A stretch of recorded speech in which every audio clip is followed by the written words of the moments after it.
கரூர் மக்களவை தொகுதி அதிமுக வேட்பாளர் தங்கவேலு பொதுமக்களுக்கு டீ போட்டு கொடுத்து வாக்கு சேகரித்தார்.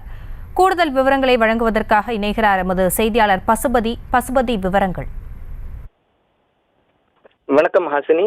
வாக்காளர்களுக்கு டீ போட்டு கொடுத்து பிரச்சாரத்தில் ஈடுபட்ட அதிமுக கரூர் நாடாளுமன்ற தொகுதி வேட்பாளர். தமிழகத்தில் வருகின்ற 19ஆம் தேதி நாடாளுமன்ற தேர்தல் வாக்குப்பதிவு நடைபெற உள்ளது. இந்நிலையில் 12 நாட்கள் மட்டுமே வாக்கு சேகரிக்க மீதம் உள்ள நிலையில் பல்வேறு அரசியல் கட்சியினர் மற்றும் சுயேட்சை வேட்பாளர்கள் தீவிர வாக்கு சேகரிப்பில் ஈடுபட்டு வருகின்றனர். அதன் ஒரு பகுதியாக புதுக்கோட்டை மாவட்டம் ராலிமலை தொகுதிக்கு வருகை தந்த அதிமுக வேட்பாளர் தங்கவேலுக்கு பட்டாசுகள் வெடித்து பூரண கும்ப மரியாதை மற்றும் ஆரத்திகள் எடுக்கப்பட்டது.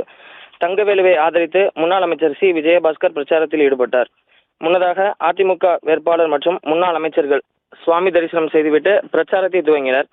அப்போது முன்னாள் அமைச்சர் பேசுகையில் கரூர் நாடாளுமன்ற தொகுதி வேட்பாளர் ஜோதிமணி கடந்த 5 வருடங்களாக தொகுதி பக்கம் வரவில்லை என்றும், நீங்கள் ஜோதிமணி வாக்கு கேட்டு வந்தால் கையால் டாட்டா காமித்து விட்டு இரட்டை இலையை கெட்டியாக பிடித்துக் கொள்ளுமாறும் முன்னாள் அமைச்சர் வாக்கு சேகரிப்பில் ஈடுபட்டார். அப்போது கூட்டத்தில் இருந்த ஒரு வயதான பெண்மணி, ஜோதிமணி எப்போது இங்கு வந்தது, மீண்டும் ஜோதிமணி வரக்கூடாது, இரட்டை இலைதான் வர வேண்டும் என்று கூட்டத்தில் கோஷமிட்டதால் அதிமுக தொண்டர்கள் கைத்தட்டி விசிலடித்து கொண்டாடினர்.